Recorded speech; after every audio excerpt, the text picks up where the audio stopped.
Hello and good evening. Today is August 29th, 2017, and I am making this video from the town of Santa Elena, Colombia, outside of the city of Medellin, Colombia. And I wanted to make this video to talk about an important subject that's come to my attention recently. And you may have noticed that it appears that I'm making this video in a tent, and the reason for that is because I am in a tent. Um, I moved outside of my apartment that I've been renting today. I own an apartment in the city that's under renovation that should be ready soon, and I also have an early flight tomorrow morning, and this place is closer to the airport, and it's also very beautiful up here, and I like to get up here sometimes to get out into nature, and that's actually why I booked a tent instead of a regular hotel room to sort of rough it a little bit. But it's not roughing it too much, actually. This is a pretty nice tent. It's not a pop-up tent. It's like a permanent thing. They got a nice bed and a pretty decent couch there and a nice table. But anyway, that's not what I'm here to talk about, but I just thought I'd mention that in passing. Anyway, what I would like to talk about is certain theories regarding a planet called Nibiru that perhaps you've heard of. It's also known as Planet X.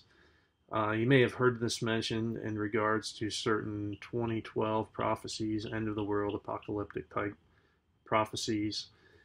And you may have also heard something about the upcoming sign of Revelation 12 of the Bible, which some people believe is going to happen here in a few weeks, specifically on September 23rd, 2017, next month, coming up here real soon.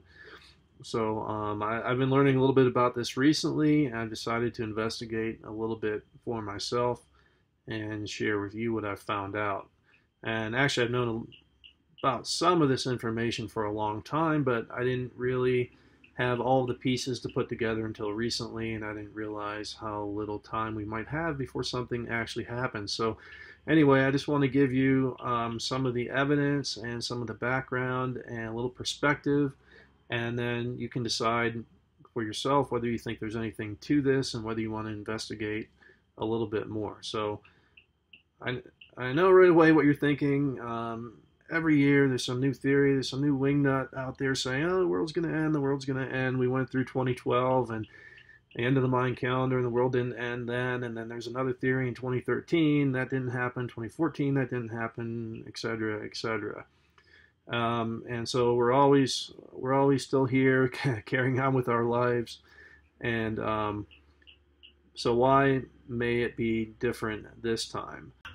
Well, as it turns out, my plan to record this in a tent last night backfired on me big time because there's a wicked rainstorm that came through that made it kind of impossible for me to continue with this recording. So I had to get on a plane this morning and come to Mexico City. So welcome from Mexico, and I'll pick up where I left off. And I just want to start today by saying that the world is not actually going to end like some people believe that it is, or at least I certainly don't think so. But what could happen is it could be basically a big reset switch where the world is going to be a very different place than what we know if we're lucky enough to survive the initial calamity.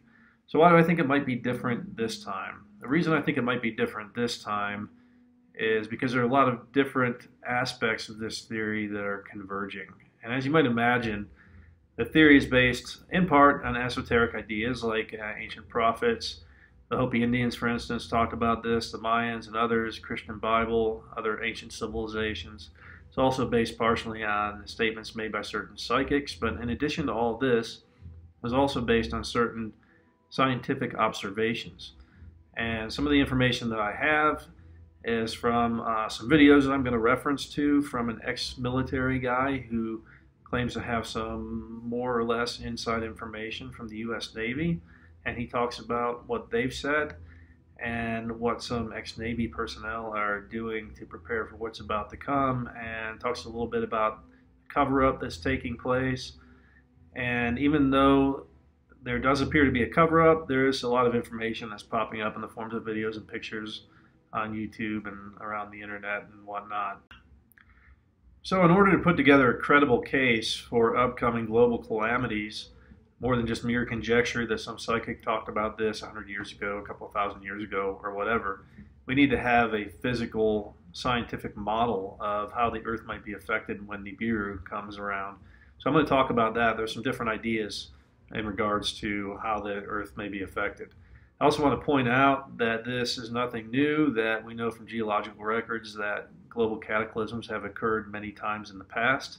We also know from the ancients that they believe the Earth has been destroyed at least once in the past, and the society has risen again. The Mayans, for example, believe that the Earth has been created 4 times before and destroyed 4 times, and that we're now living in the end times of the 5th world. And they say that each time we were said to have started again as children with no knowledge of the previous civilization that came before us. We basically start over again as cavemen and work our way up through the civilization in terms of developing technology and all that kind of stuff.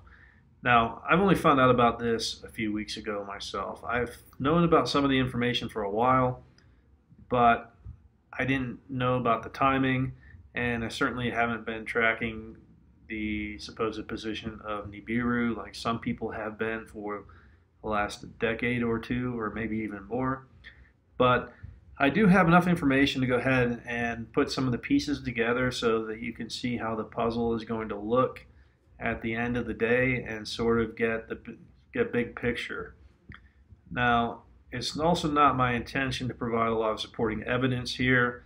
I just want to give you the basic story so you can understand what's going on. There's plenty of information on the internet for anybody who's motivated and interested to learn more. I'm going to provide some links where you can get some more information about certain aspects of this in a lot more detail.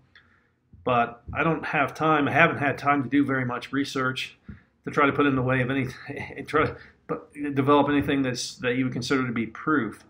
But I just want to provide perspective, and then if you want to investigate a little bit more, you can find out for yourself.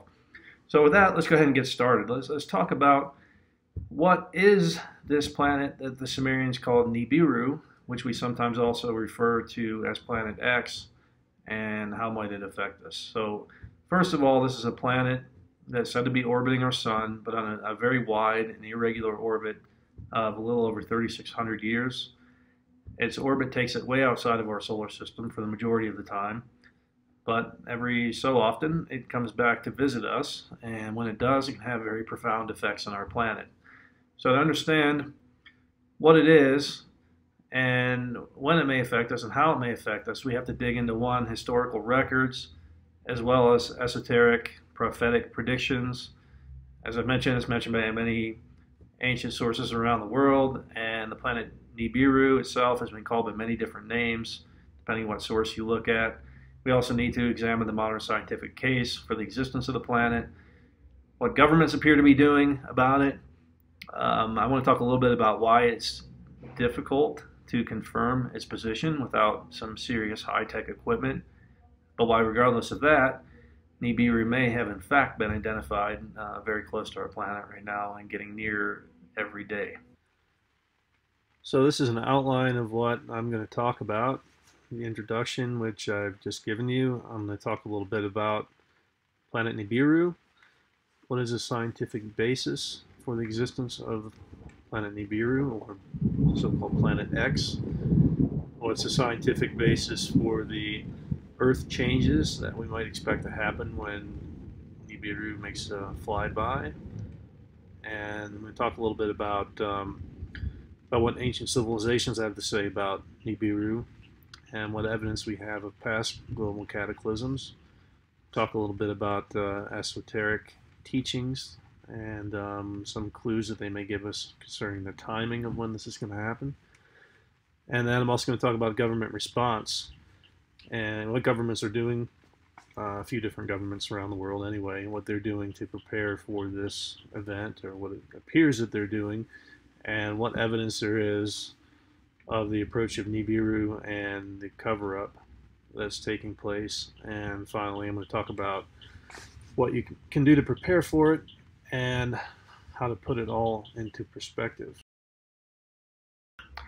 So the idea of a planet named Nibiru was made popular in recent times by the author Zecharia Sitchin in his book, The 12th Planet. And Sitchin pointed out that although it's generally recognized that the Sumerians were the first known civilization to use writing, that nobody talks about what they wrote about. And as it turns out, they had some pretty interesting things to say, particularly in regards to the formation of our universe and the beginnings of the human race, for that matter. But according to Sitchin and his interpretation of the Sumerian text, in our early solar system, before the Earth as we know it was here, there was another planet outside the orbit of Mars, between Mars and Jupiter, called Tiamat. And in one of the passes through the solar system, the planet Nibiru impacted directly the planet Tiamat. And the force of that impact knocked off a large section of the planet, and what wasn't knocked off into space got propelled inward into closer orbit between Venus and Mars. This is the third rock from the sun that we know better as planet Earth now. And that what didn't get propelled into our orbit and become the planet Earth was broken up and became the asteroid belt, which now actually does exist between Mars and Jupiter, where Tiamat was supposedly located. It's been said that occasionally as Nibiru passes through our solar system, that it causes a major global calamity in our planet. And this is not necessarily due to a direct impact event like the one that supposedly created the Earth in the first place back in the day, but rather due to the gravitational influence that Nibiru can have on planet Earth as it passes by. Now, this obviously depends on the relative positions of the two planets, how close they are to each other, how much gravitational influence there is between the two. But it's also said that Nibiru is some 5 to 7 times larger than planet Earth, and so the gravitational influence it can have is pretty significant. Now, it's also said that Nibiru moves like no other known object in our solar system. Now, all the planets in our solar system orbit counterclockwise around the sun, and they do so at a relatively shallow angle to the ecliptic being the plane formed by the equator of the sun. Nibiru is said to be on a clockwise rather than counterclockwise orbit, and at a very high angle to the ecliptic. And plus it has an orbit that takes it way outside of our solar system for most of the time, and only comes into our solar system for a relatively limited period of time. This may all sound kind of crazy, but I'm going to talk a little bit more about how the Sumerians knew some things that they should not have known according to conventional wisdom about cosmology. Just kind of as a bit of an aside, Sitchin also popularized the idea of an alien race known as Anunnaki that supposedly lived and still lives on the planet Nibiru, and they're said to have come to planet Earth back in the day and started a mining operation, which was very difficult for them to do. And so their solution to this problem was to create a slave race by genetically engineering, genetically crossing themselves with the simian species that was here present on planet Earth at the time. And they came up with humans, a race, incidentally, which they called the Adamu, which is very similar to the first man, Adam, of the Bible. I just thought that was kind of interesting. I'll just mention that in passing. Obviously, it's a very controversial theory, but interesting one. Maybe there's something to it, who knows.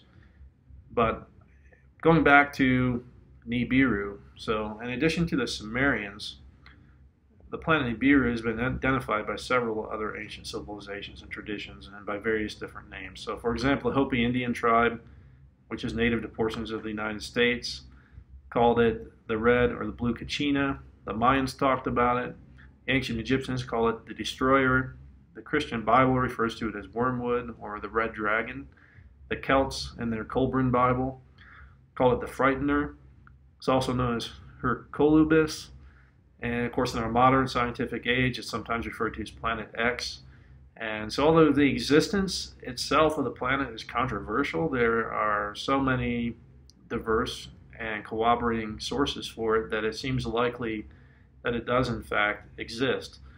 The Sumerians also refer to it as a winged planet, because apparently when it gets close you can see sort of trails coming off the sides of it.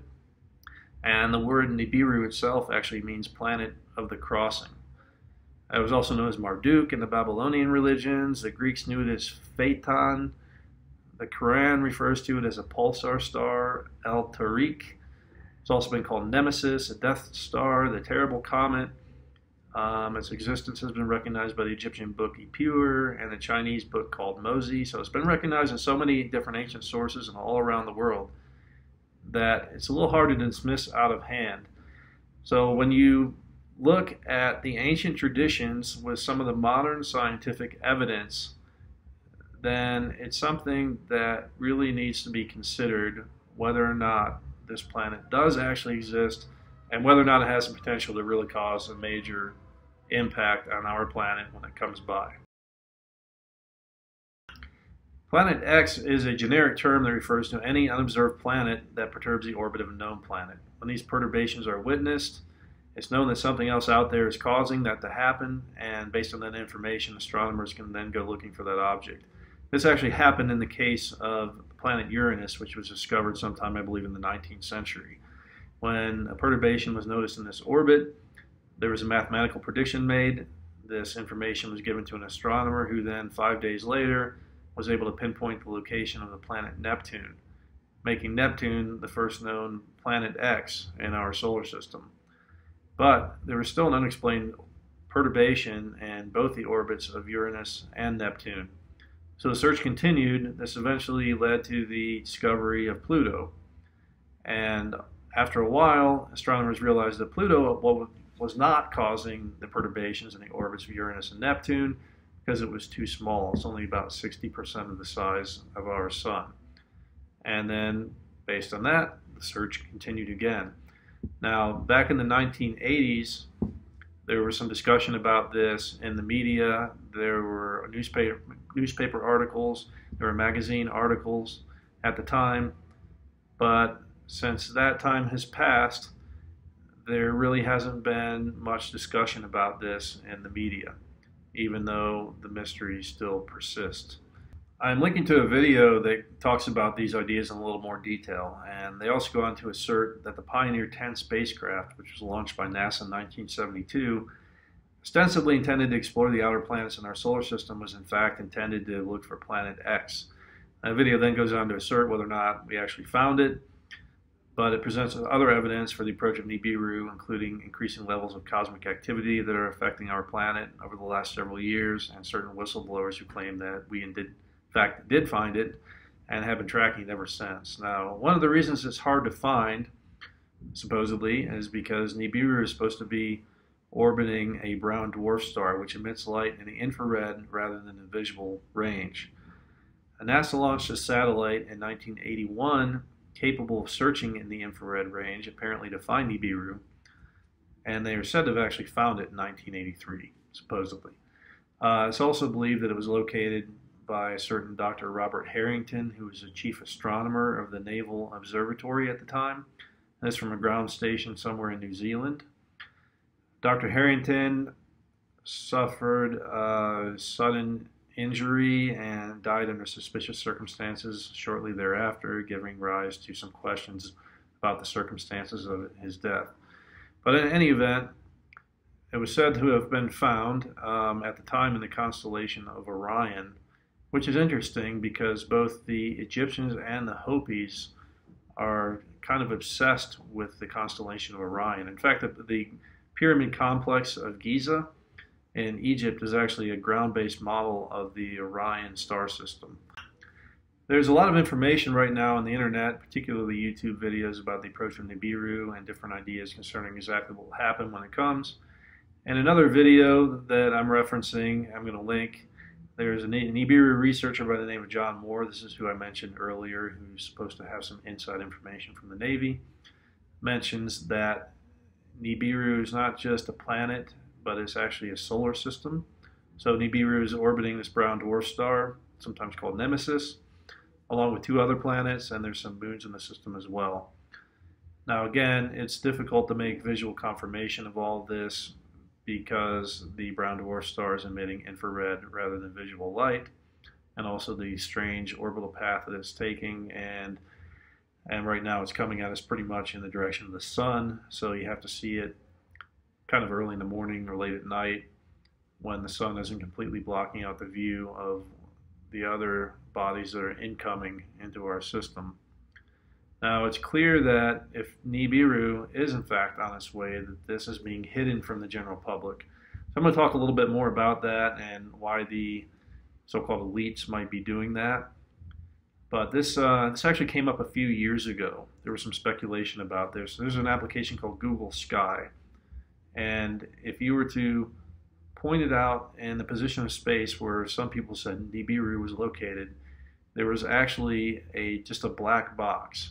So all around it you could see stars and planets and different celestial bodies, but there's this one section where it was just this black box that you couldn't see anything. And I remember actually looking at that myself a few years ago. And what's also odd is that black box has now been uncovered, and what's behind it sure looks kind of interesting. It looks like there's a winged planet out there, kind of like what the Sumerians talked about. So is that Nibiru? I don't know, but it's interesting to think about. It should be visible to us if it's reflecting enough light from our sun, or if it gets extremely close to our planet. And this would actually be consistent with the prophecy of the Mayans, who said that when the destroyer returns, there will be a second sun present in our sky. And also the Hopi, who said that we would see a blue Kachina or spirit messenger followed by the red Kachina. And so this could possibly be referring to Nibiru and its son Nemesis. Now, according to some sources, Nibiru has already passed into our solar system, actually crossing the ecliptic in 2012, which maybe that's what the Mayan prophecy was all about, and that is slinging back around on its wide orbital path way outside of our solar system. So there's some speculation about what exactly it is. Is it just a planet circulating by itself? Is it, as John Moore says, a solar system with 3 planets, Nibiru being one of them? I've also seen certain ideas and speculation that it's a planetary system with 6 planets. So I don't know exactly, but one thing that I do know for sure is if it's out there, that there are a few people, although I would suspect very few, but a few people at NASA who very well know the answer to that question. They know exactly how this system is made up. They would have also a very good idea when it's going to arrive and when it's going to cause some problems for us here on planet Earth. But for us normal folk without high-tech monitoring equipment, it's really impossible for us to ascertain the details, or maybe until it gets so close that there's not much we can really do about it anyway. So what can we expect to happen when Nibiru comes around? There are some people who are predicting that there's going to be a direct impact with the planet Nibiru or one of its moons impacting the Earth. I'm not going to say too much about this, because if that happens, all bets are off. All life is pretty much going to be extinguished on this planet. And also, this apparently is not our first time around with Nibiru, and we've managed to survive before, albeit at lesser numbers. But there's always been some people to repopulate the Earth and repopulate and start the new world, as they say. So I don't think that's going to happen.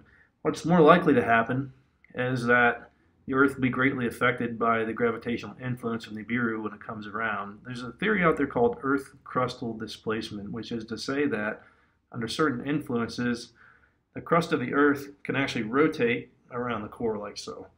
So if you can imagine an orange with the skin being loosely connected to the inside or the core of the orange, and the skin just kind of rotating around, that's kind of what I'm talking about. So this is different than the idea of continental drift, which you've heard about, where the continents are all kind of drifting towards each other, away from each other slowly. This is everything kind of coming around together at the same time. There's some evidence for this. For example, the continent of Antarctica used to have a subtropical climate that changed very suddenly, and we know that because some of the flora and fauna that we found on the continent. And it seems like the Ice Age came on pretty much instantaneously. So it seems like Antarctica is actually going through an ice age right now, simply by the fact that it's located at the pole, or near the South Pole. And that if the Earth crust shifts again, it may again go back into a subtropical climate, and some other landmass might go up or down to one of the poles and enter a quote-unquote ice age. It's an interesting theory, and I think it has some merit. Now, the researcher John Moore, who I mentioned before, has mentioned that the U.S. Navy or NASA or somebody in the government has run over 1,000 computer models and has determined that, on average, the Earth will shift by between 20 and 22 degrees. And although recently he's sort of increased that estimate to 45 degrees. But either way, It's even 22 degrees is pretty significant. And this is expected to happen over a very quick period between a half hour and an hour. And when that is happening, you can expect to see winds in certain places of 150, 200 miles an hour, kind of hurricane force winds. And so Moore also, interestingly, claims to have interviewed several ex-Navy personnel. And they were told, according to him, they were sat down and told that within their lifetimes, that the seas are going to come up out of their basins. And they were strongly encouraged to retire somewhere in the Arkansas or Missouri Ozarks, which is considered to be one of the safe areas. And indeed, it appears that there are a high number of ex-Navy personnel who retired in that area. So I'll just say that if these people are retired, and this is expected to happen in their lifetimes, it's going to happen in your lifetime too if you haven't reached retirement age yet, obviously. So this is something to consider. Another effect that this would have would be you can expect to see massive earthquakes all around the planet as fault lines are opening up due to the instability of the earth shifting around. You can also expect to see a large amount of volcanic activity. And we might be seeing some of this already. So we've seen, for instance, Yellowstone is becoming much more active in the last few years. Last year, there were a lot of problems with bridges washing out in Peru, and one friend of mine I was talking to was trying to drive through and didn't get very far. Had to turn around and go back up north because he couldn't get down south into Peru. There's also a lot of issues with some very powerful waves in Chile right now. A couple of years ago, I personally experienced the really strong earthquake that hit Ecuador. Of course, as I speak, there's a huge flood taking place in Houston right now. And there's actually even worse flooding in India and Nepal that kind of makes the Houston situation look like a picnic, to be honest with you. It's a lot worse there. Either way, I mean, I guess you can think, are these just random normal events that occur from time to time, or is this possibly something that's happening due to the gravitational influence of Nibiru as it gets closer to our planet? Just something to think about. So another effect of the Earth rotating around about its axis is that the Earth is not a true sphere. It's actually what they call an oblate spheroid. It bulges out a little bit at the equator because of the centrifugal motion of the Earth. And if the Earth shifts a little bit, it's going to have to rebalance.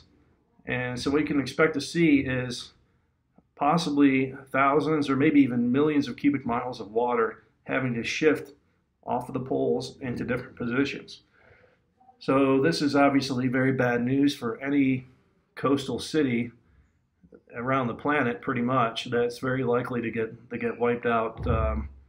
That might be the first major impact that's going to happen when Nibiru comes by. Now, it's also possible and probable that when this happens, or just after these Earth changes happen, that we'll likely be bombarded with all kinds of comets as Nibiru comes and drags all these comets into its tail and starts basically slinging them at the Earth. So we saw one go down in Siberia a few years back that had the force of something like 30 times the bomb that was dropped on Hiroshima. Luckily, it didn't hit a very populated area, but it still had a pretty big impact for actually hundreds of miles around. So we might see a lot of these kind of things. And this would also be consistent with some of the prophetic warnings that we've heard about, that this world will be destroyed by fire and that survivors will seek refuge in caves and mountains. So in a situation like this, I don't think there's any man-made building that would be able to withstand a comet impact of any size, but a mountain might be able to do it. It's also believed that when Nibiru passes by, it's going to result in a shifting of the magnetic poles of the Earth. So fossil records show that this has happened a lot of times in the past, and scientists are actually expecting it to reverse again soon. But when this happens, it's going to be a problem because the magnetic field of the Earth protects us from harmful radiation and certain charged particles. And during the time of this shift, I understand the theory is that the magnetic field's not going to completely drop away and then reform. It's just going to kind of be very confused and sort of transition from one place to another. So our protective layer isn't going to completely drop away, but maybe most of it is going to drop away. So when that happens, it's kind of like the Starship Enterprise, you know, when they're battling an enemy and all of a sudden they lose their shields, and then they start taking on real damage from the enemy ship. That could be basically our planet at that point. So there could be a high level of radioactive particles that drop to the planet, and that could obviously be a problem that could affect human health in some ways. So another thing that might happen, that I think they're expecting to happen, are something called electromagnetic pulses. Now, these pulses can actually fry transistor-based electronics. So this would be expected to knock out anything that's pretty much anything that's left of our electrical or communication systems on the planet. It's also very likely to knock out any vehicles that are on the road. Actually, I think it's supposed to take out a certain percentage of them. Somewhere between 50 and 90% of the vehicles are going to be inoperable after they get hit by a good electromagnetic pulse. So this is something to think about, because if you see some signs and you're trying to escape and get to a safer area and there's a big EMP, even if you're lucky enough that your car isn't affected, you might not be able to travel anyway, because there's going to be a bunch of cars on the road that are going to be broken down and blocking off the roads, so you won't be able to get through. And incidentally, this is why military jets are equipped with vacuum tube electronics, because the other source of a big EMP is a nuclear bomb going off.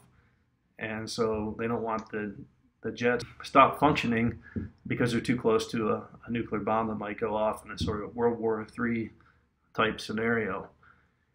I should also probably mention that this is going to be very bad news if it happens for anybody flying a commercial jet, because all the modern commercial jets are so-called fly-by-wire. That's to say that the pilots don't have direct access to the controls. It's all based on electronics, and there's sort of haptic feedback systems in the controls that they have in the cockpit.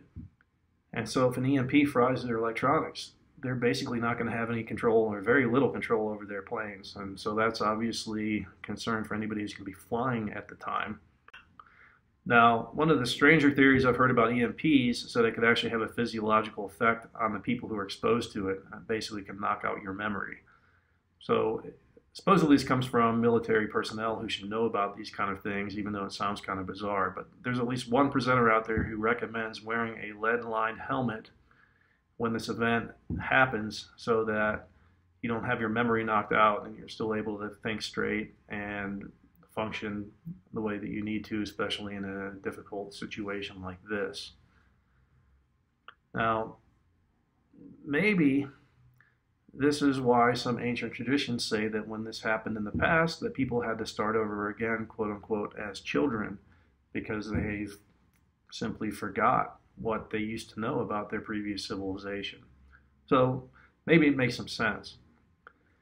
So anyway, these ideas explain the reactions of US and Russian governments and others, which have constructed large networks of facilities that are, one, high enough to escape any floodwaters or tsunamis that might happen, and two, deep enough underground to be sheltered from impacts of any cosmic debris.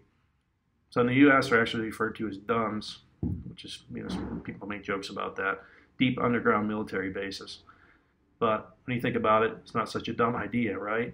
Unfortunately for most of us common folk, we're not going to have the benefit of a well-protected, well-stocked, what's probably a multi-billion-dollar luxury underground bunker system to seek protection. We're going to be left out to fend for ourselves.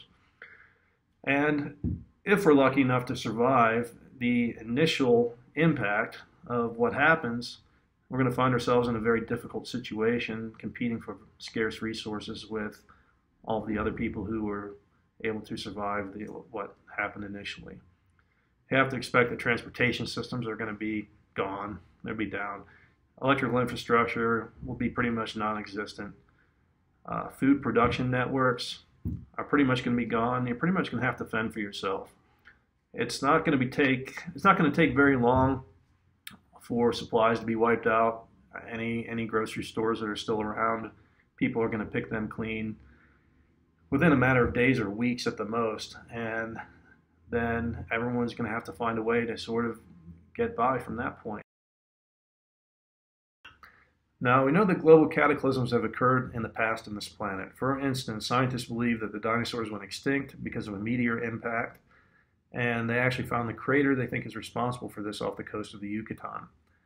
There are also many stories around the world of a flood that happened several thousand years ago. There's actually over 500 stories from various cultures and various parts of the planet. Stories of the flood that occurred, leaving only a few survivors. And many of these civilizations did not have contact with each other. So the idea of everybody just coming up with the same story randomly, so many of them, to me, just seems to defy logic. Probably the most well-known version of the story is the biblical story of Noah's flood. But in addition to that, many of these stories are actually very similar. There are other cultures around that talk about God selecting a certain individual and informing this person beforehand what was about to happen, telling this person to build an ark, and this person survived either by themselves or with their family, friends. The stories vary a little bit, but they basically parallel the Noah's Ark story, where the ark eventually found land and then people walked down the hill and repopulated the earth. There are other versions of the story where God told somebody what was going to happen and told them to wait on top of a high mountain that was not impacted by the water. And when the waters receded, they walked down the hill and they repopulated the earth. So the Hopis in particular, they have their own story. They claim to have survived in bamboo canoes and eventually were helped out by a race of people they called the Ant People, who sort of hid them in caves and protected them until things cleared up. So there are a lot of different versions out there about exactly what happened and exactly how people survived and repopulated the earth. Is it possible that there was an ark? Yes, I think there is. There's actually some geological evidence for it. Is it possible that some people were able to escape the flood by hiding out on the top of a mountain somewhere? I think that's possible as well. Maybe there's a combination of these things, which is what actually happened. And it could be that there are different groups of people, small groups of people in different parts of the planet that survived and repopulated and formed different societies. In addition to these myths, there's archaeological evidence that shows a 400-foot rise in sea level that occurred roughly 12,000 years ago. There's a pyramid complex that's been found off the coast of Japan, and although it's a little bit controversial whether it's man-made or natural, there are some formations there that nobody's been able to come up with a reasonable explanation for how it could have been created by natural means.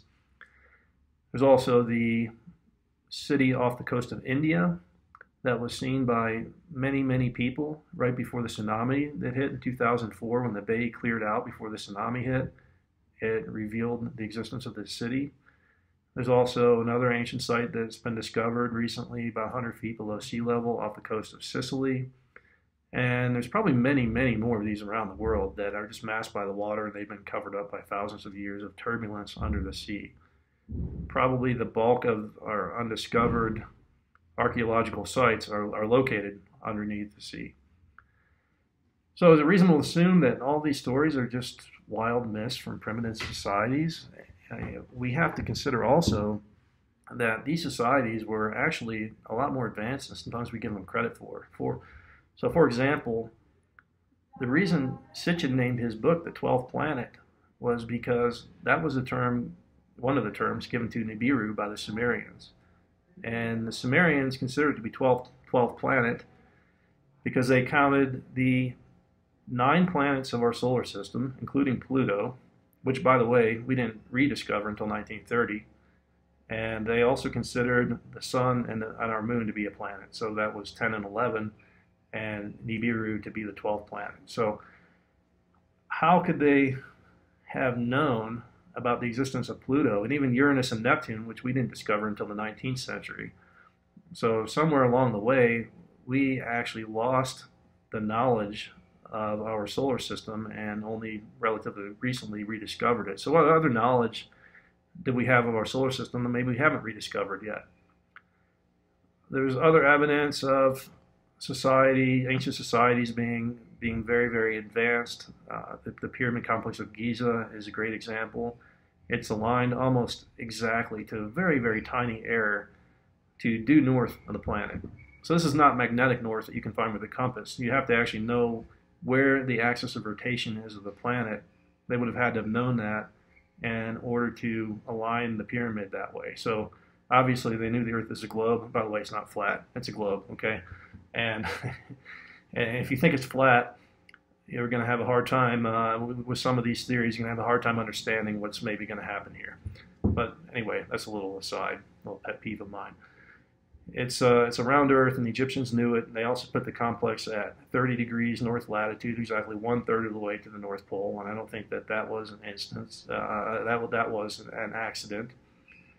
They're also, without getting into too many details to save some time here, they also built the pyramid so that the size of it was a particular relationship to the size of the northern hemisphere that has to do with the precession of the equinoxes, which is a slight wobble in the Earth. It wobbles around almost every 26,000 years. This is what makes us go through the different signs of the zodiac. Again, I'm not going to get into too much of an explanation there just to save time, but you've probably heard the song, the Dawning of the Age of Aquarius. This is what this is about. We're currently in the age of Pisces, and we're right on the verge of entering into the age of Aquarius right now, that sign of the zodiac. They're also the perimeter of the pyramid is the same scale to the polar circumference of the Earth. So the ancient Egyptians knew all this stuff. They knew about precession of the equinoxes. They knew latitude and longitude and the size of the Earth, and they knew things that we weren't supposed to know until a couple hundred years ago. Incidentally, there are many stories from around the world of post-flood time when people were living in very primitive societies, and there's somebody who came around, they call him the Great Civilizer sometimes. He came around and basically taught these people how to have a civilization. He was always depicted as a tall, bearded white man. He was said to have been peaceful and very wise and known by many names around the world. He was known by the Mayans with the name Quetzalcoatl, who was their most important deity. And one day, after teaching them farming, animal husbandry, arts, writing, instituting just laws, this kind of thing, he left out over the sea, saying one day that he would return. And you may have heard something about this. Of course, the next white men to return were the bearded conquistadors led by Hernan Cortez.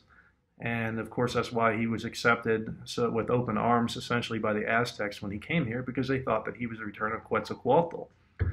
And of course, history played out a lot differently than what they would have expected with the return of their benevolent visitor, because Hernan Cortez was a very different kind of white man than Quetzalcoatl was supposed to have been. The point is that we should pay a little more attention to what these ancient civilizations were telling us, because although they're often portrayed as primitive hunter-gatherers, these people are actually in possession of some pretty advanced astronomical knowledge. And it appears that some of this knowledge was actually handed down to them by somebody after the flood, somebody who apparently had some of the secrets of the society that preceded the flood, who was able to give them this information and hand it down. Now, the Hopi Indians have a similar story of the Mayans. They believe that we're on our fourth world right now. They say that the first world was destroyed by fire, the second by ice, the third by water, and this fourth world will again be destroyed by fire.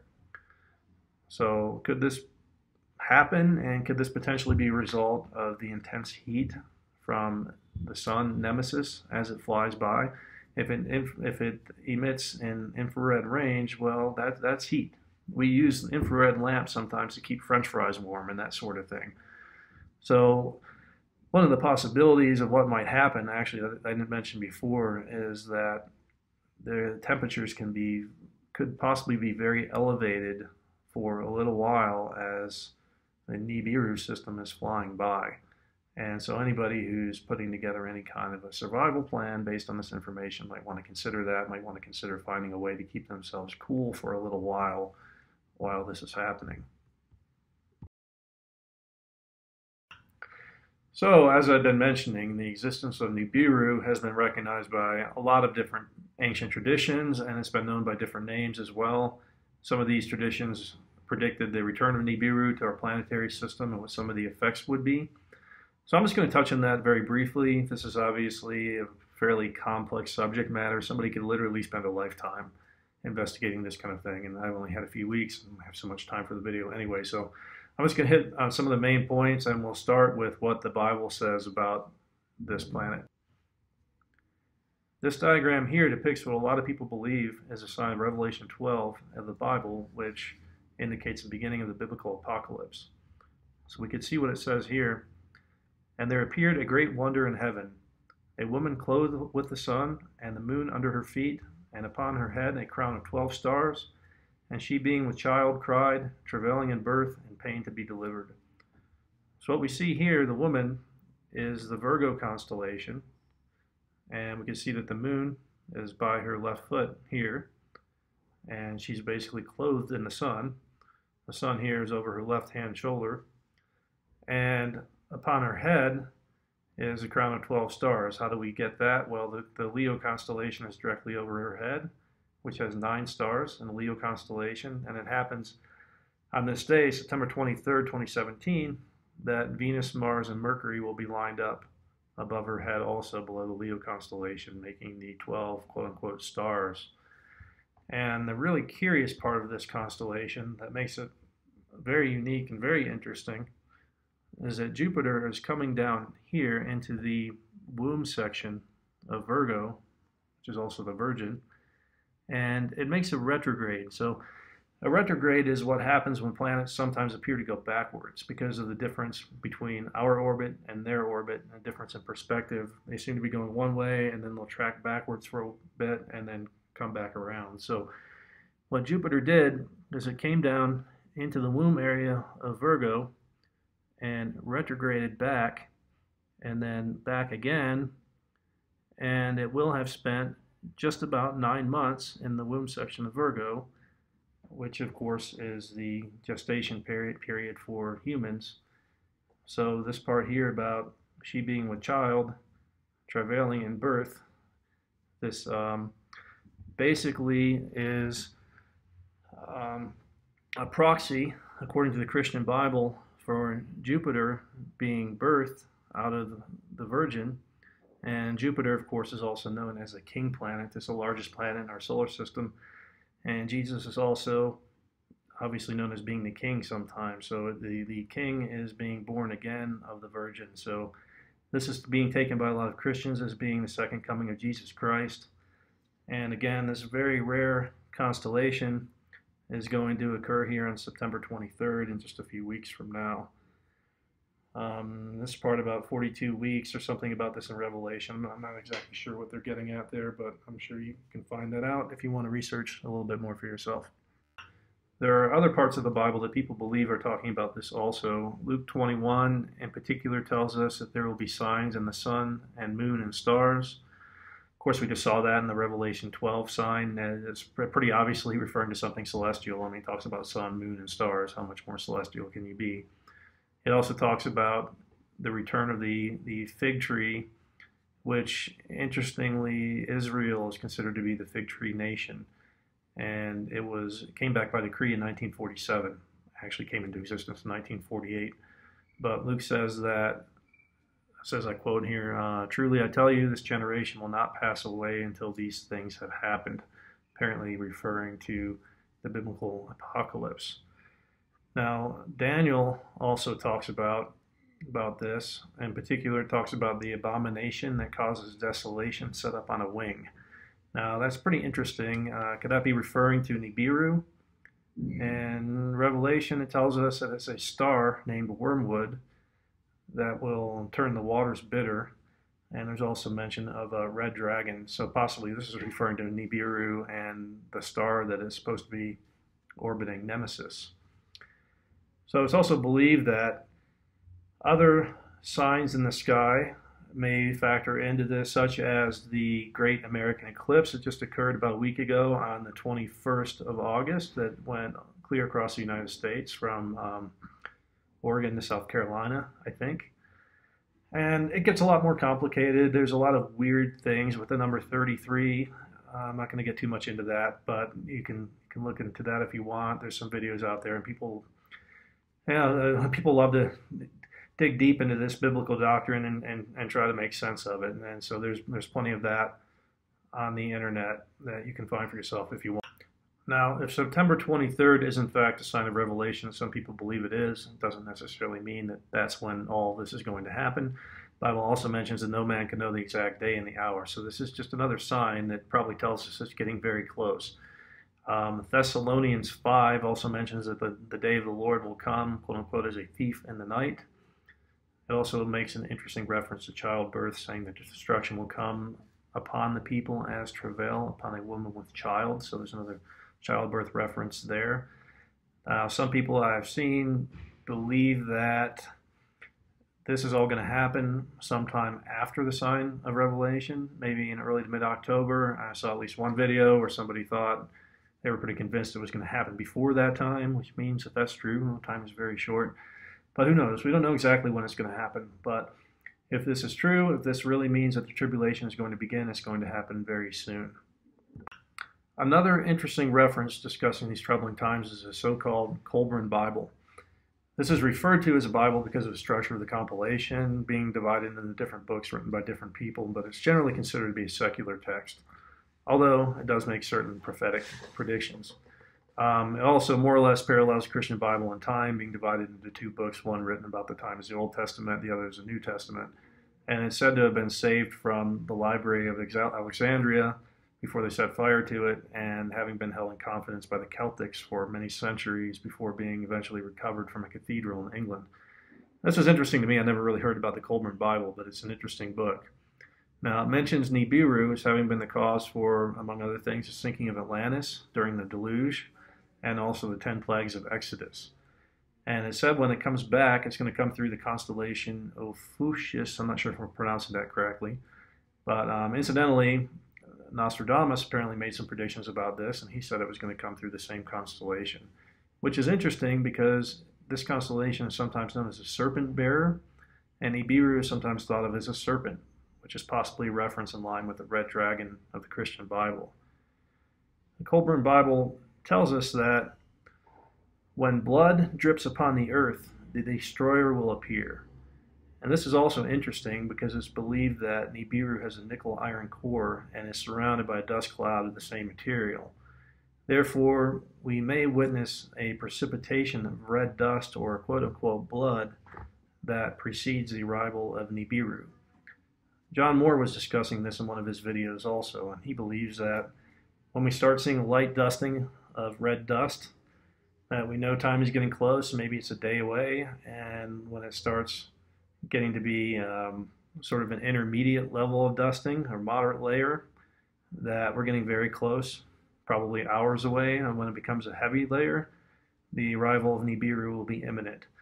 So if you start to see red precipitation, you might want to stand up and take notice about what might be about to happen.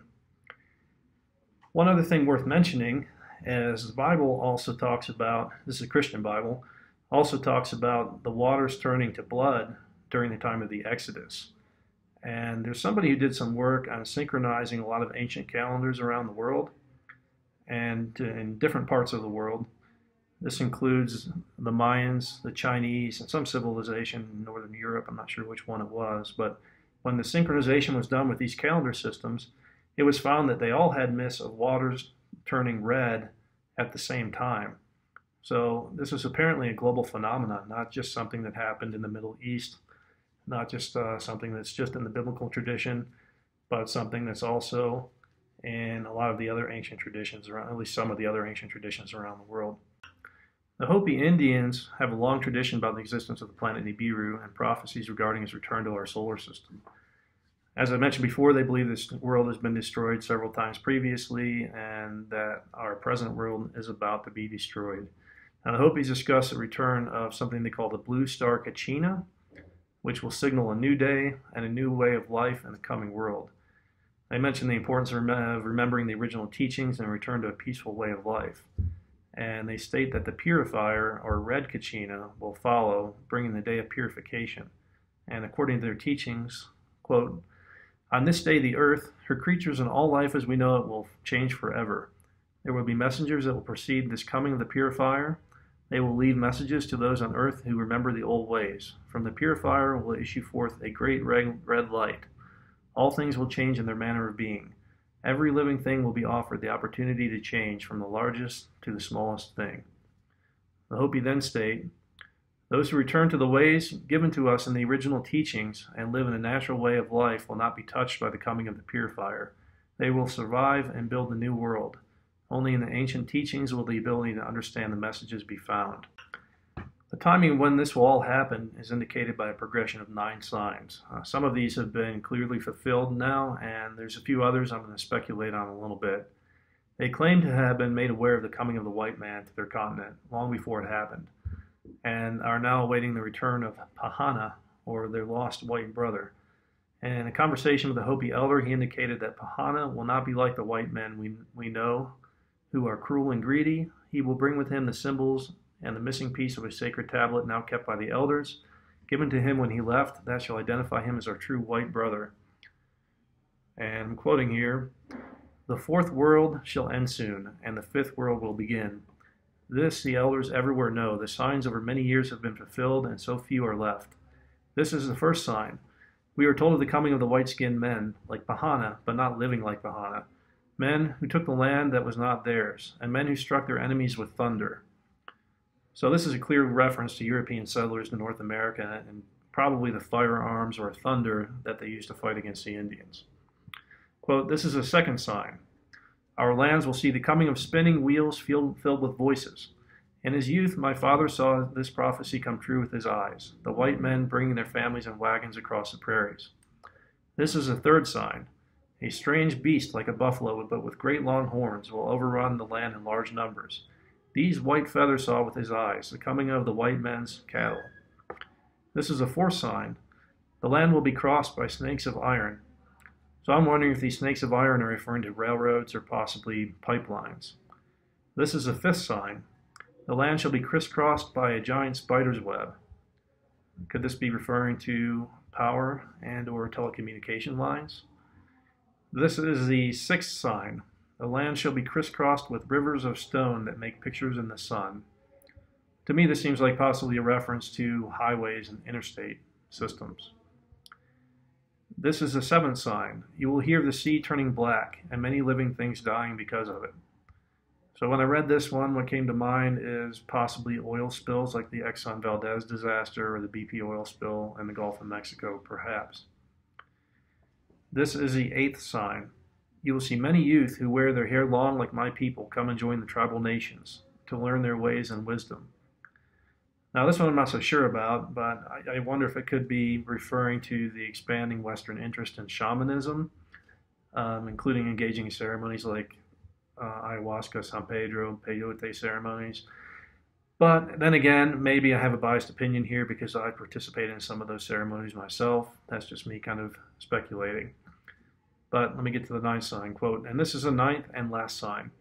You will hear of a dwelling place in the heavens above the earth that shall fall with a great crash. It will appear as a blue star. Very soon after this, the ceremonies of my people will cease." So I'm wondering if this dwelling place is Nibiru, or the blue Kachina, the planet on which the Anunnaki dwell. This would obviously be a logical last sign if the site of Nibiru indicates that the coming cataclysm will be imminent. In his book, Fingerprints of the Gods, Graham Hancock recounts a conversation that he had with another Hopi elder. And the elder stated that at that time, at least, the upcoming cataclysm was not necessarily set in stone. We still had a chance to change our ways and begin living more in line with nature and more in line with the divine will. And that if we did that, we could be saved from the upcoming destruction. And when Graham asked well, are we getting better? Are we improving? The elder's answer was, we're getting worse. So that doesn't bode too well for us, I suppose. The Hopis themselves believe that they hold a certain hope for the world if they can maintain their traditions. And in any event, if Nibiru is as close as it's believed to be, there's really kind of no avoiding what's about to happen at this point. Edgar Cayce was an American psychic who was around during the late 19th to mid 20th century. And he was dubbed the sleeping prophet because he would give readings by lying down on his couch and entering into a trance where he said that he was able to sort of commune with the universal consciousness. Now, his readings were heavily documented. Over 1,000 of his readings were documented. Most of them were conducted for people with medical issues, and most of his patients he never even met. So his assistants would give him the name and address of somebody who was literally anywhere in the world.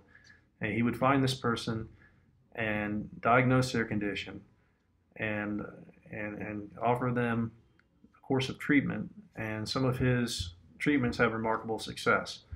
A lot of them are very unorthodox, but in a lot of cases he was able to cure people of conditions that were deemed incurable by modern medical science at the time. And although he's probably best known for his medical readings, he also gave readings on a variety of different topics, including ancient civilizations and future predictions. So of interest here are his predictions on the upcoming Earth changes, including a pole shift that he said would occur near the beginning of the 21st century.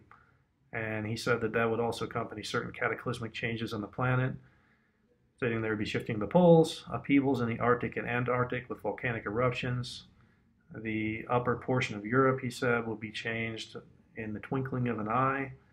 The Earth will be broken up in the western portion of America, and the greater portion of Japan, he said, would go into the sea. He also mentioned that the timing of when this would all happen was actually worked into the architecture of the Great Pyramid of Giza, which is kind of interesting.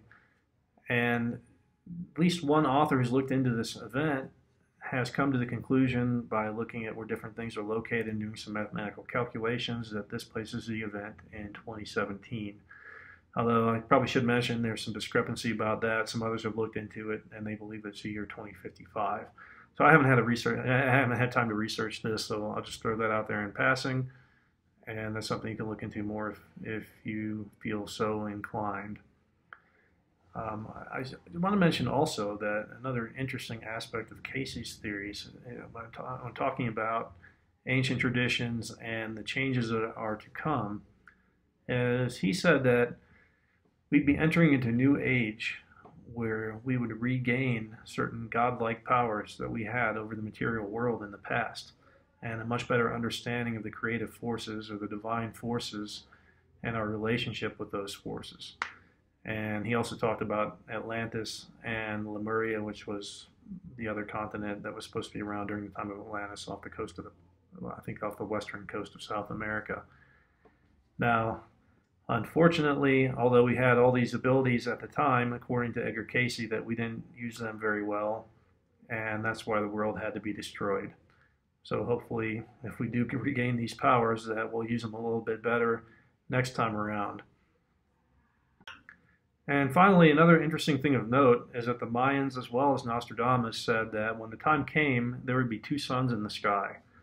And the Bible also suggests the same thing, saying that one of the suns will bring devastation and destruction, burning up much of the earth and those on it, unfortunately, while the other will come and bring healing and help straighten out the mess created by the first sun. So could this be a reference possibly to Nibiru and the brown dwarf star, or the red dragon of the Bible that is orbiting around? So it's been said that the planet Nibiru does not in fact exist, but if you're to believe that, you have to believe that a lot of ancient sources are simply wrong. You have to believe that Sumerians were wrong when they talked about it, the Mayans, Chinese were wrong, the Hopi Indians were wrong, the Egyptians were wrong, the Christian Bible is wrong, and also whoever wrote the Colburn Bible was wrong. And not only were they all wrong, but they were wrong in the same way when they talked about the same phenomenon.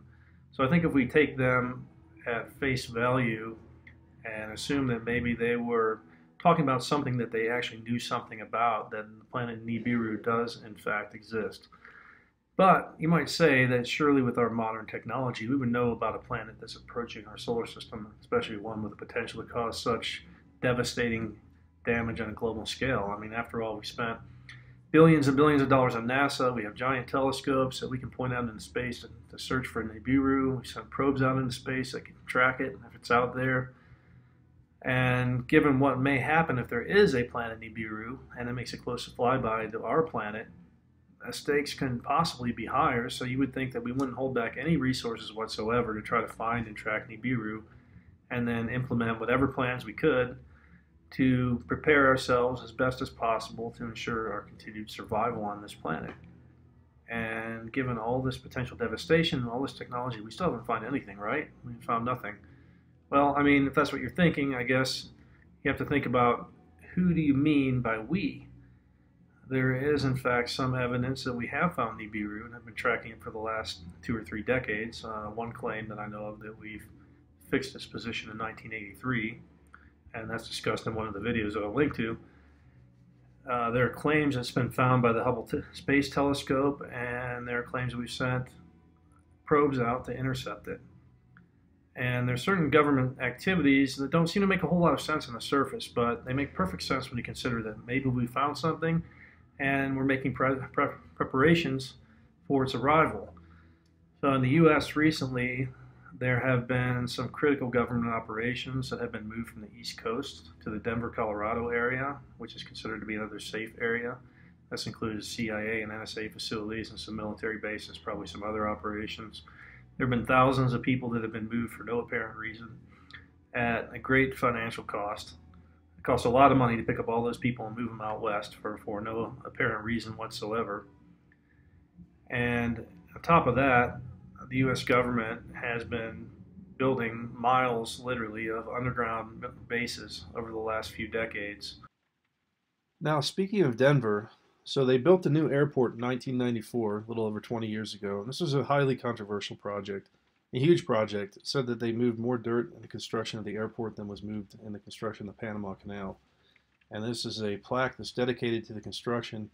You can see it's built by the New World Airport Commission. Kind of sounds like New World Order. It has a time capsule to the people of 2094, 1 century after the construction of the airport.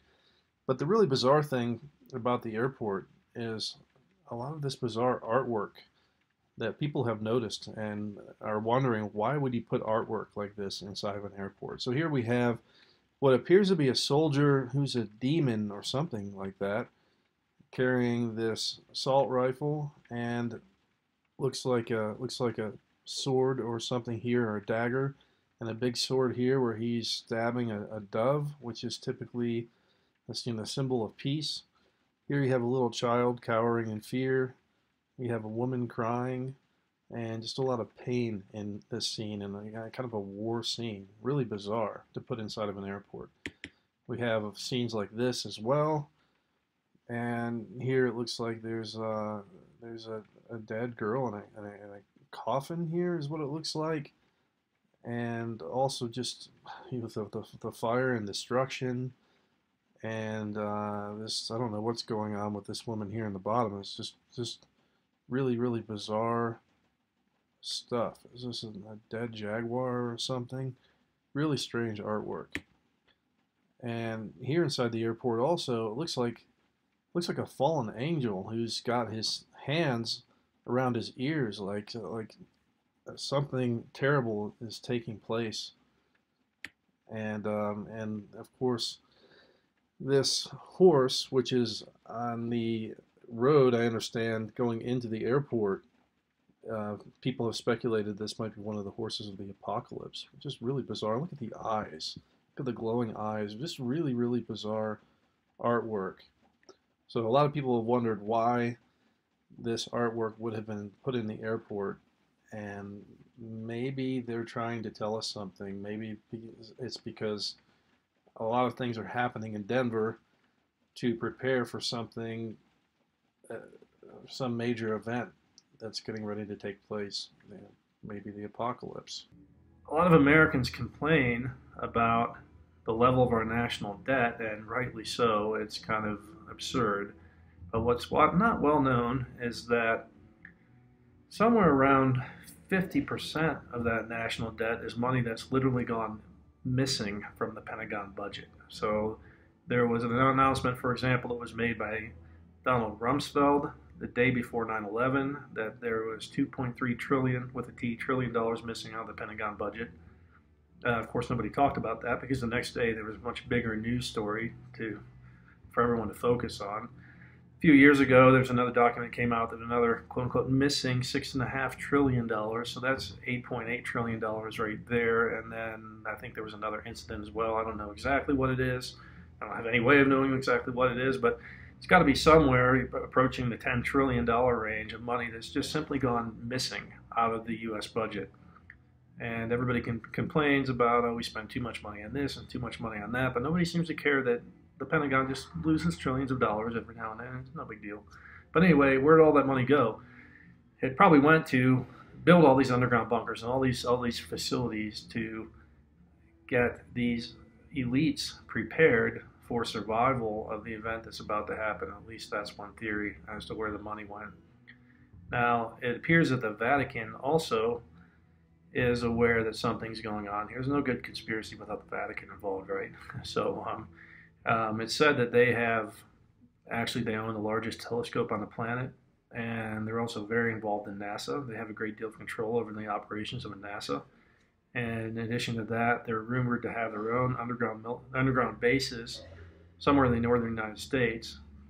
And yeah, of course, this is a lot of speculation, and I haven't had time to properly research this, but it all seems to add up if Nibiru is in fact coming toward our planet. But just because certain need-to-know individuals in the government and certain need-to-know individuals in the Vatican know about this, it doesn't mean that everybody's going to know about it. It's going to be freely available to the public. It would make a lot more sense, actually, for them to withhold the information while they work on building facilities for themselves to survive what's coming, without sending the public into a panic mode, and while the resources are still available in order to build the facilities that they need. And in any event, there's probably no reasonable way to save the majority of the people on this planet if this happens. And anyway, it's long been the goal, I'm getting a little conspiratorial here, I suppose, but it's long been the goal of the New World Order to reduce global population. They've said that many times, and they've actually literally written this in stone. There's a monument called the Georgia Guidestones, which some anonymous client commissioned this. They call it the American Stonehenge sometimes. I think it's 4 large stone pillars that are set up in the middle of some cornfield somewhere in the middle of nowhere in Georgia. And it lists 10 guidelines in 8 different languages for how to properly administer the world. And the first guideline, the very first one, says maintain humanity under 500 million in perpetual balance with nature. Now, this would require quite an adjustment from the present global population of 7.4 billion. That's more than a 90% reduction in population. And the last guideline affirms this conviction by stating, be not a cancer on the earth, leave room for nature, leave room for nature. He can repeat that last phrase twice. So they're making it pretty clear that they want the global population to be a lot less than it is right now, and what better way to achieve that than to just kind of let Nibiru take care of it when it passes by and causes a lot of havoc on the planet. But of course, they're not going to be in that number. They're going to save themselves. Another thing I want to mention is to me at least, the attitude of NASA seems to be very curious. They seem to be very nonchalant about the existence of Nibiru. They claim that it doesn't exist, or that if it does exist, it's some object that's still way out there that they haven't found. They say there's no celestial object bearing down on our planet. But it's curious that they so casually shrug that off, because if you think about it for a minute, all this information that I've talked about ancient cultures and what they said about the existence of Nibiru and what it would potentially do to our planet when it comes back. And I'm just barely scratching the surface. There's obviously a lot more information out there that I haven't had anywhere near enough time to research or dig into. So somebody at NASA must have been looking into this at some point in time. And I guarantee you that somebody somewhere has initiated a detailed study of all of this ancient information in regards to Nibiru, including an assessment of ancient accounts and future predictions, especially when you consider the orbital perturbations of Uranus and Neptune, that they know there's something out there causing it, and they know with all these ancient myths that it could be something that has an extremely large impact on us at some point. So, like I said, I guarantee you that they've initiated a study, and I'm sure it's far, far more thorough and rigorous than this quick review I've been able to put together in a couple of short weeks. And I would even go so far as to suggest that the existence of Nibiru and what it could potentially do to this planet is not only not no big deal to these guys, it is probably the primary reason why NASA was commissioned in the first place. To try and find out if this object really exists and where it is and track it so they can prepare for it and so they could survive the coming calamity. I would think that this would be the #1 reason for even for the existence of NASA, even though they won't admit it or talk about it. Incidentally, I think maybe the second primary reason for the existence of NASA is to militarize space, and then probably the third primary reason is what they tell us to explore space and learn about the planets and develop new technologies and that sort of thing, which is definitely a factor, but I think it's the third most important factor, Nibiru being the #1 most important factor for the existence of NASA. This is just my personal opinion.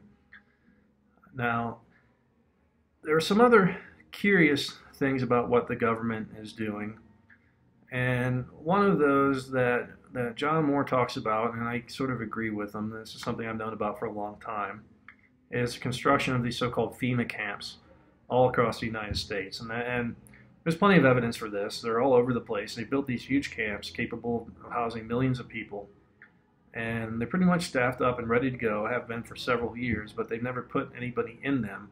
And the official story for why these camps exist is that it's for holding illegal aliens, right? In case there's ever an influx of millions and millions of illegal aliens all at the same time.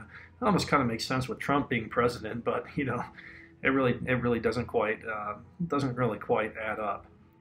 So John Moore's opinion is that these camps were built pre-calamity, if you will, and they're intended to house the survivors afterwards, the ones who were left out for their own, obviously not the ones in the bunkers, but the ones who were left out on their own and managed to survive somehow.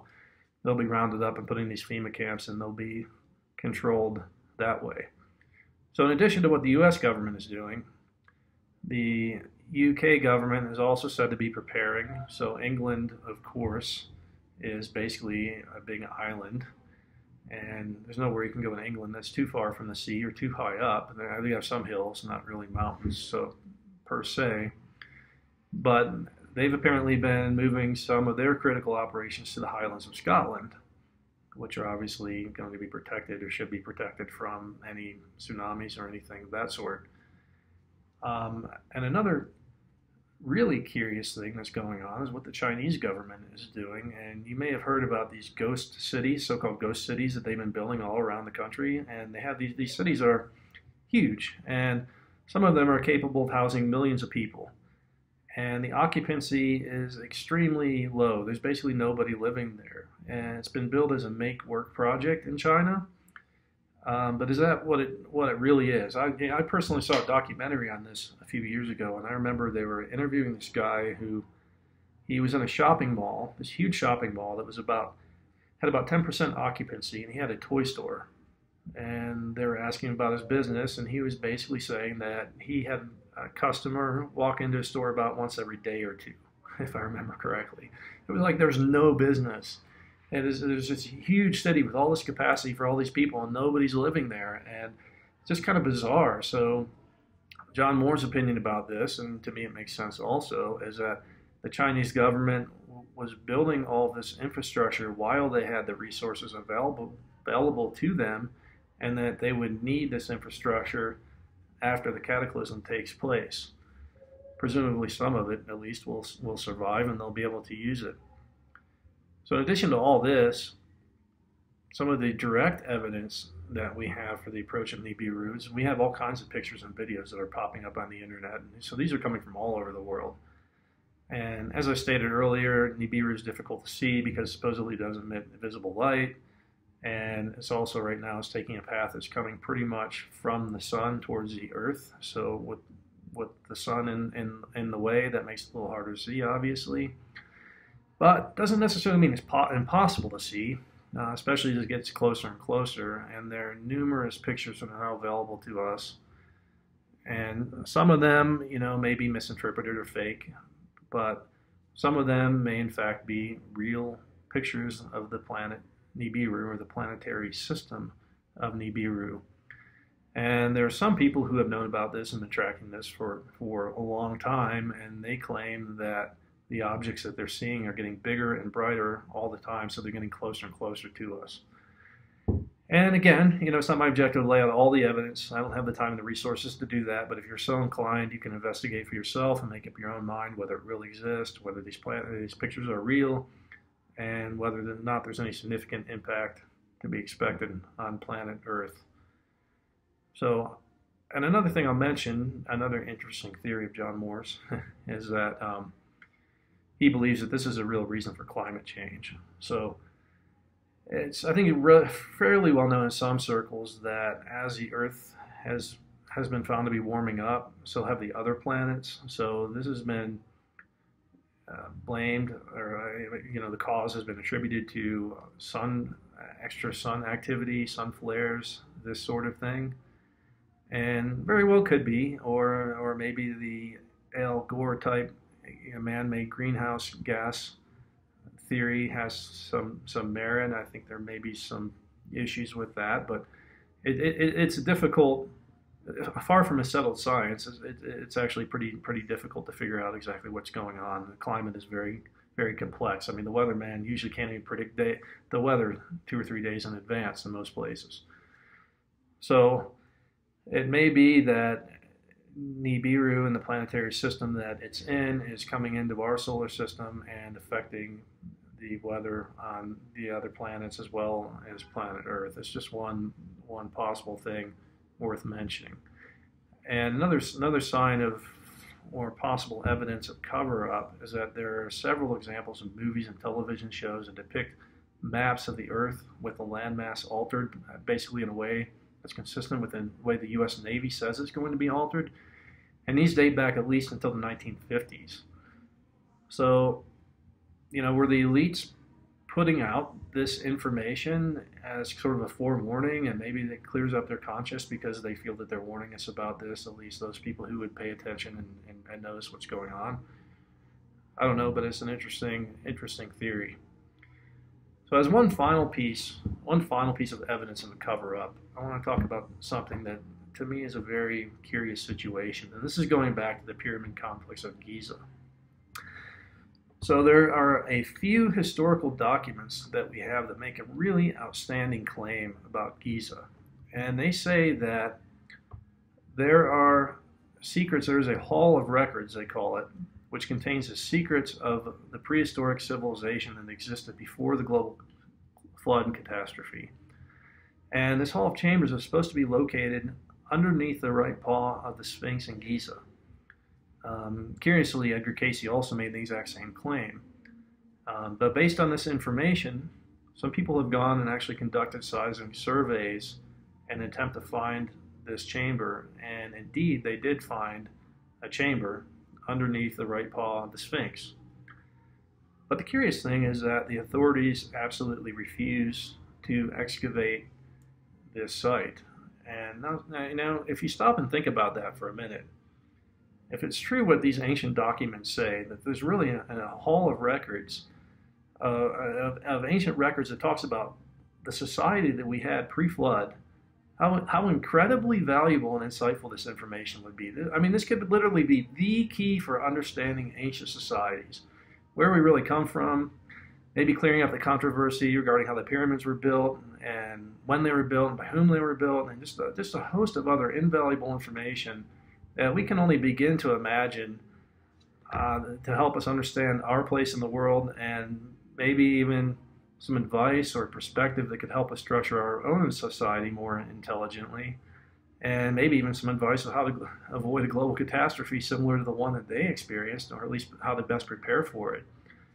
So it just seems to me that this information is potentially so valuable to the human race that it's crazy that we're not going after it. And so why don't they? Well, they don't excavate because they say that if we excavate under the ground, we could potentially damage the Sphinx in the process. If the ground collapses and then the pall of the Sphinx collapses or whatever, which of course is a valuable concern. We don't want to do anything to damage that priceless ancient monument, but we have ways that we can drill into the ground and make sure that we're not going to upset the surface. That's not beyond the technology of what we're able to do by any stretch of the imagination. So I just don't buy that. To me, that just makes no sense at all. So why are we not really investigating this chamber and trying to find this information? And the only thing that I can really think of is maybe it contains certain information, maybe even about the return of Nibiru, that the elites don't want people to know about. Maybe they already have enough information for themselves and they don't want this information getting out in public. They want to keep us in the dark. They want to try to hide our true history from us. And for that matter, we also have the Vatican Library, right, which has all kinds of records that are off limits to those who are not initiates and don't have the special privileges to be able to look at all this information. So what is this information that's being hidden from us, and why is it being hidden from us? First of all, I want to reiterate that my intent is not to present all the evidence, but rather enough perspective for you to understand what might be about to happen. And if you are sufficiently interested or concerned, I recommend that you check out the links I'm providing. Also, remember that I've only had a few weeks to look into this myself. The internet is chock full of information regarding Nibiru right now from a lot of different perspectives. You may very well conduct your own investigation and find more valuable information. So, are we all about to have a front row seat to something that no human has seen for the past 3,600 plus years? What I provide is not necessarily proof of the approach of Nibiru, but at least it's a starting point. So if you want to investigate further, you can decide for yourself what's the truth. And should you be so inclined, I would recommend that you start immediately because time may be very, very short. So if you have investigated and determined that there's a high probability that we're on the verge of a global cataclysm here, what should you do about it and what can you do about it? That, of course, is up to any particular individual to decide, but I'll just throw out my 2 cents here. So the way I see it, there are basically 3 ways to approach it. So one involves physical preparation, setting yourself up and setting your loved ones up in a way that you have a good chance of surviving what's to come. Another is doing nothing at all, simply ignoring it, continue to live your life, and let whatever happens. Let whatever happens, happen. And that's a perfectly valid approach for those who feel like they want to focus their energy in a different direction. And the third, and in my opinion, most important thing you can do to prepare for this is to prepare spiritually for what's about to happen. Because if this does happen, it will be happening for a spiritual reason. It's not just simply a physical thing that's going to be occurring. So there's no need to talk about the do nothing option. Obviously, that's pretty self-explanatory. So let's talk about physical preparation. Now, I have a Facebook friend who always talks about Nibiru, and he always says to prepare for a 6-month camping trip, packing only the essentials. So this is one thing I won't say too much about. There are plenty of survival or prepper resources available that you can access to determine what you should do. There's other opinions. John Moore thinks you should pack at least 2 years worth of food. You know, who's to say exactly? But as a minimum, you would obviously want to pack the essentials for survival, assuming that our primary source of survival, that being the grocery store, is going to be no longer available after this happens. So what does this mean? Well, obviously you want to pack food, water, medical supplies. You want to have some basic tools. A portable water filter would be good. Some sort of weapon to defend yourself might be important. And in the ensuing chaos, spare clothes, seeds, very important. So you can plant food yourself whenever the dust settles, literally, and you can get a little garden going, although that may take some time after the catastrophe. And when packing, you should also consider that if there is a crustal shift, that might mean you'll end up in a different latitude. That means different climate. It could be in a warmer climate, or it could be in a colder climate than what you're accustomed to. And which way it's going to go, who knows? That would depend on if the crustal displacement theory is true. It would sort of depend on exactly where the Earth is sort of grabbed and start and Nibiru starts to pull it around its core. I suppose you can look and see what the prophets and psychics are saying about it and what the Navy is saying about it, and use that as a prediction, and it may or may not be accurate. So you should also consider your location. So keep in mind that during the shift, if it happens, there's going to be widespread devastation of coastal areas.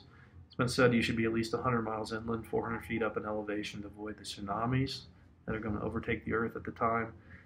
It's also been predicted that the sea level might eventually rise higher than that, maybe 700 feet or more, but that would probably be over a period of time. But either way, a migration plan that would include a route to higher ground may be advisable, or in any event, you might need a migration plan because for whatever unknown reason, wherever you decide to stay might become unsafe. So other factors to consider are geological stability. Older, more stable mountain ranges would be preferred, like the Ozarks of Arkansas and Missouri, where a lot of ex-Navy military personnel are apparently retiring. The constant threat of earthquakes on the West Coast make this area a little less desirable. The Appalachian Mountains are expected to fare pretty well, including the state where I grew up, West Virginia. Looks like it probably would do much better than most of the other states in the country.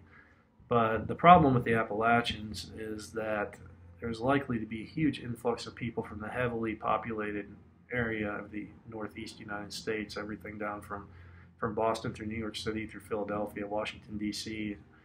It's a huge amount of population there. So whoever has time and ability to evacuate and is able to evacuate, they're going towards the Appalachians. And so you don't want to be in a place where there are too many people, especially with so many scarce resources, or the resources being so scarce and everybody fighting for the same resources. Now, going outside the United States, there's widespread devastation that would be expected on the European continent. Certain parts of the Alps, like Switzerland, for example, are relatively stable and, of course, high enough.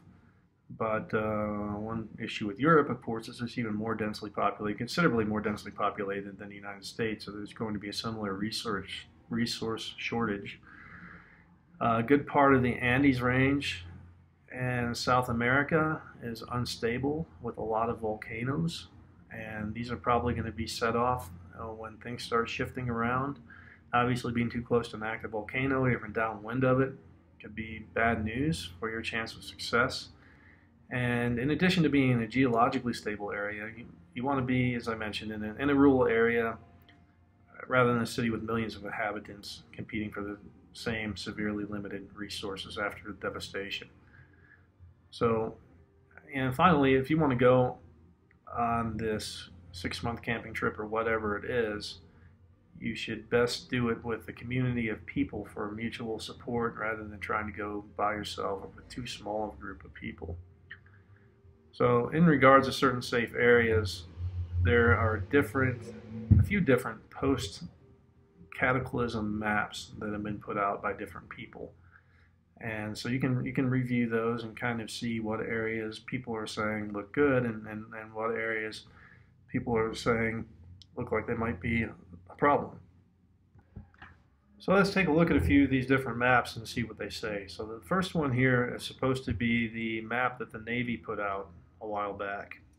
And so what you can see here along the East Coast is there's quite a bit of devastation along the eastern seaboard. I don't know how many miles in that is, but the pretty good ways, pretty much the entire East Coast being wiped out. The entire state of Florida is gone, all through Alabama, Mississippi. There's not very much left of Mississippi, Louisiana, and the southeastern part of Texas here is pretty much all gone. Now, another interesting aspect is they're saying that the Mississippi River is going to open up and be between 100 and 200 miles wide in a lot of places. So the river is going to become more like a bay, and the Great Lakes are actually going to flow out into the bay through the what is now the Mississippi River here. On the west coast, parts of Florida and right along the sort of the very edge is going to be wiped out. I guess it makes sense that there might be a little less devastation on the west coast because it's more mountainous, so you're going to get up in the hills a lot faster. Although you see in some of the other maps, they think there's going to be a lot more devastation on the west coast. So here in the far northwest, there's some problems with flooding and whatnot. And of course here up here in the Ozarks of Missouri and Arkansas, where a lot of the Navy guys are supposed to be retiring, this is supposed to be one of the good zones that's going to fare well. And parts in the Midwest, they're supposed to do pretty well here. So let's just zoom in. So here's another map that was put out. This guy Gordon Michael Scallions, and I think he was supposed to be a psychic. Not 100% sure, but anyway, this is a map of the United States here. He shows some things that are similar. You know, a lot of devastation on the East Coast. He does show that a good portion of Florida is still going to be intact, according to him, after this happens, of Central Florida. So that's the difference between his map and the Navy map. There's some devastation along the Gulf Coast of Louisiana, and both maps is pretty much gone except for a small portion here in the far northwest, and of course along southeast Texas there's problems. And again, he agrees with the Navy in that the Mississippi River is going to be much wider than it is now. The big difference is he shows much more devastation on the west coast. He shows Florida being pretty much gone. Florida turns into a series of islands basically. Nevada is gone, Utah, most of it is gone, even sections of Colorado. And so much more devastation on the west coast. Obviously, northern Canada, there's a lot of devastation here, and all along the west coast, even into portions of Alaska. In Mexico, we've got pretty much the coastal regions have major issues, but the center of the country, which is fairly hilly and mountainous, is expected to fare pretty well. A couple things I find interesting about this map is that he shows Atlantis popping back up here off the coast of the United States. And actually Edgar Cayce also claimed that some of Atlantis was going to come back up when these Earth shifts occurred. So that's a little bit somewhat consistent. What I find funny here is that Lemuria he shows coming back up, but it's my understanding that Lemuria was supposed to be off the coast of South America, not off the coast of North America. But that's all kind of speculation anyway. That's all ancient history, and I don't know if we have any direct records of that. Shows the Hawaiian Islands still intact, interestingly enough. So let's move on down to a zoom in section here of South America. Obviously, this looks very different. So we have large parts here of northern Brazil that are flooded, and a whole waterway that goes down basically through the center of the continent from the north and out to the east, having large effects on Argentina, Uruguay, Paraguay, places like that, and Bolivia, and here parts of Peru. Now the Andes mountain range is pretty much intact. Where I live right now, right around here somewhere in Medellin, Colombia, looks like it's supposed to fare pretty well on some of the higher grounds of Colombia, and some of the higher grounds, obviously, other parts of Latin America, and down here through Ecuador and parts of Peru and Chile, although parts of Chile are going to be a mess. Actually, some of this is new land. So down here in the west and the south, it's kind of a mess, and then there's supposed to be a new landmass that pops up here between the tip of South America and Antarctica. So let me see if we go. Here's another similar map. I'm not exactly sure where this one comes from. Another map in the United States. Everybody seems to agree that the Mississippi River is going to get a lot wider than it is now. And that, excuse me, Louisiana is going to be pretty much gone. At least parts of Florida, if not the whole state of Florida, are going to be gone. And a lot of devastation on the East Coast, and a lot of devastation on the West Coast. Now looking at the world map on Gordon Michael Scallion's map, so we reviewed the North America, South America, Central America, as you might imagine, is looking pretty rough. There'll be no need for a Panama Canal. Panama will pretty much be a canal at that point. Now if we move over to Europe, we see just lots and lots of devastation here in Southern Europe and also in Northern Europe, down through the Middle East. Europe is going to be not faring very well, and also large parts, it looks like Siberia, Russia up here, are going to be in pretty bad shape. India does relatively well with a lot of damage along the coastal areas, and in the Pacific Islands, I wouldn't expect that to necessarily go very well. I've come down here to Australia. This map is showing Australia relatively intact, with again a lot of problems around the coastal areas, which is probably where most of the population is in that country. I did see another map, I can't remember which one, that showed about 2/3 of the western landmass of Australia being underwater. So there's some discrepancies here.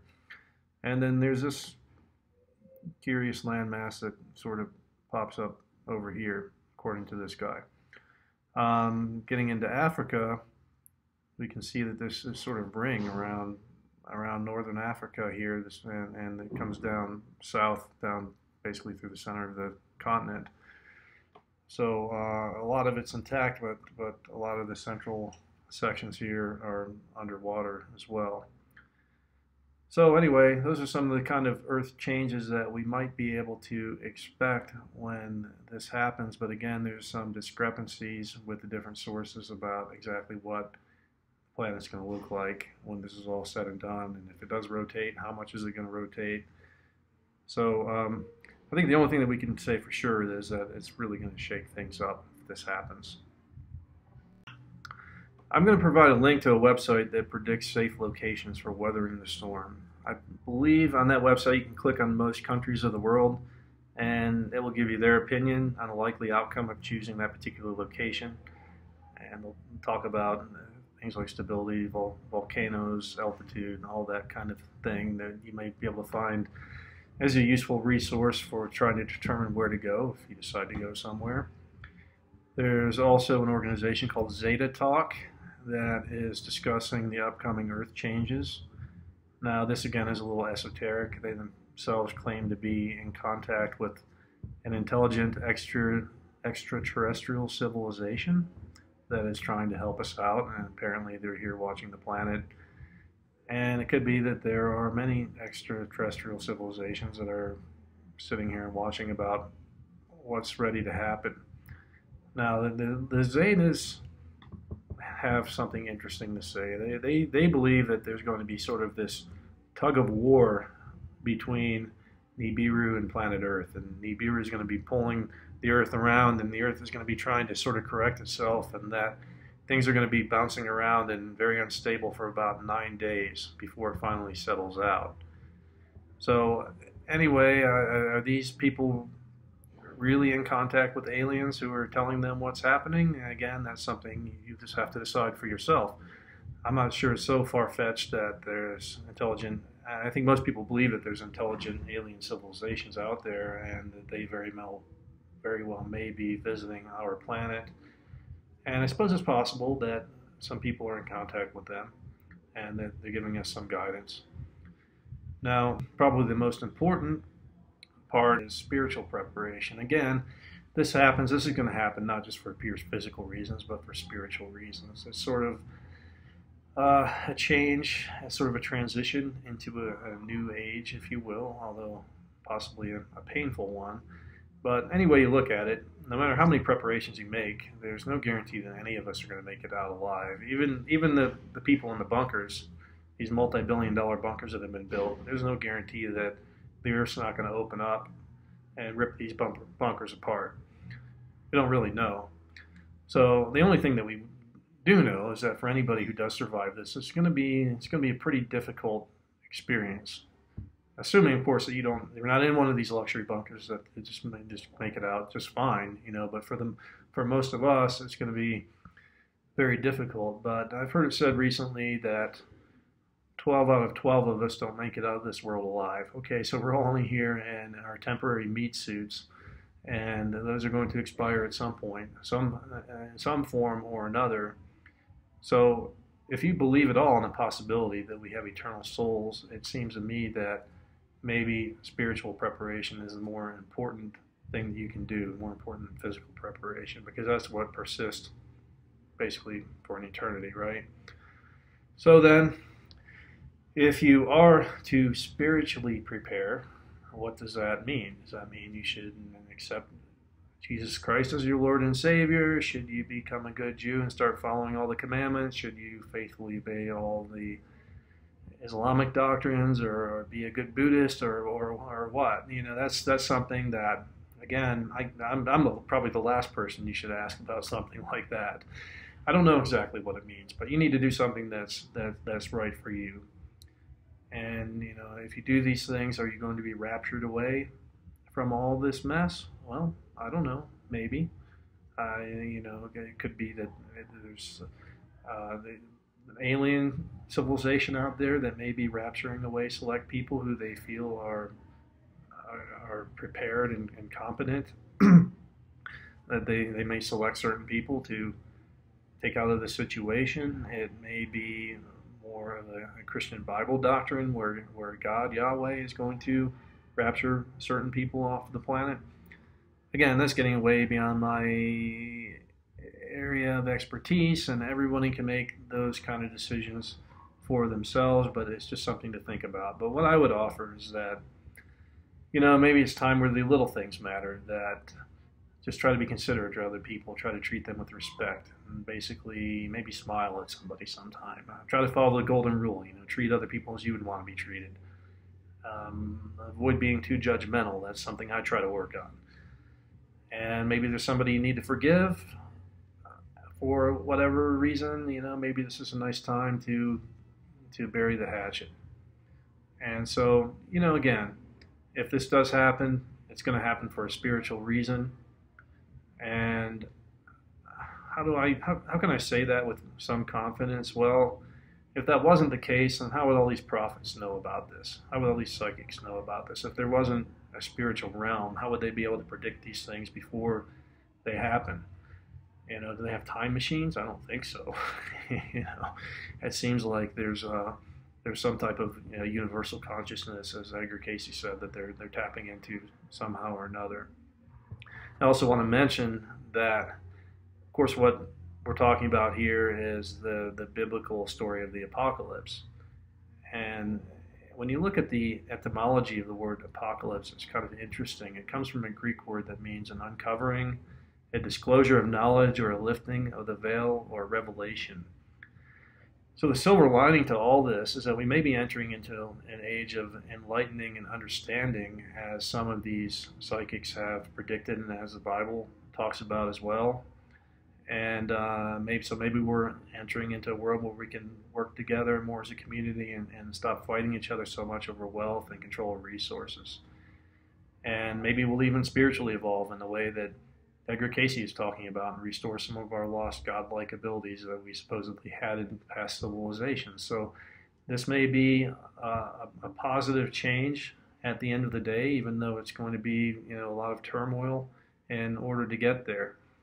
But it's interesting that the word apocalypse, everyone thinks that this is fire and brimstone, and maybe that's part of it. But what the word really means is unlifting the veil, revelation. And I think maybe that's why it's in the book of Revelation in the Bible. I don't think that that's a coincidence that the Bible book is named Revelation. It's revealing the new world that's going to be coming to us. And so what am I doing about it? You might be wondering. Well, at this point, I'm just kind of continuing to live my life. I'm not 100% convinced it's going to happen yet, although a lot of pointers are pointing in the right direction, and it looks like there's a pretty good case for it. But it's made me stop and reflect a little bit about my life here and what my priorities are. And so I've decided to do a few things. There's a couple things I've been putting off for a while. I've been wanting to take a trip to Spain for a long time, so I did that a week or two ago. and that was good. That was really a good trip, and and I checked that one off the bucket list. I'm also I'm here in Mexico City at the moment. I'm attending a conference that I want to attend this weekend, and I've been wanting for a long time. I've been putting off starting a meditation practice. So this is something I've been working on lately, and this conference actually has to do with meditation, and it was recommended to me by a couple of my friends and who I visited in Spain actually. And I saw that the conference was coming up here in Mexico City, so I thought, hey, timing's great. Um, I'll just go and check this out. This is something that I really would like to do.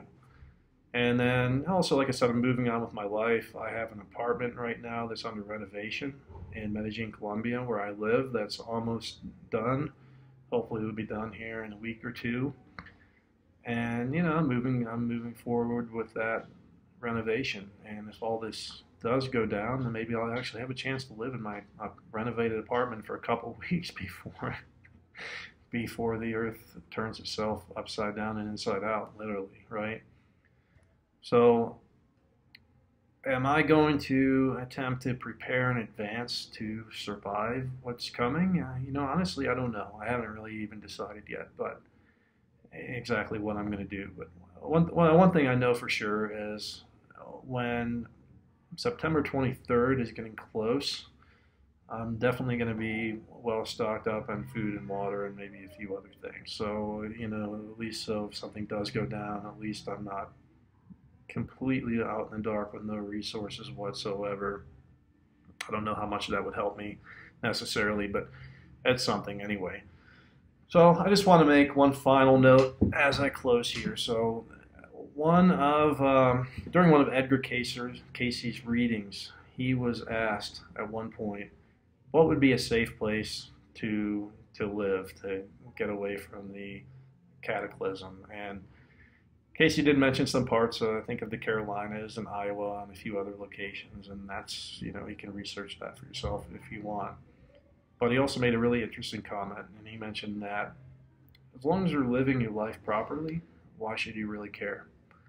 So I found that to be a very interesting comment because in the long run, as long as you're living your life properly, you're treating other people well, and you're living according to whatever divine spiritual principles you should be living your life according to, that would seem to be the factor of predominant importance and what you should strive for, and not be overly concerned about your physical meat suit that is going to eventually disappear anyway. So that's all I have for now. I hope you found this information valuable or at least interesting, and I hope it's given you some perspective on the Nibiru story and what it is that everyone's talking about and why people are concerned, and hope it's given you maybe some ideas about what you might do or what you might at least think about when all this is coming towards us. So again, that's all I have. Peace and love. Jeff out.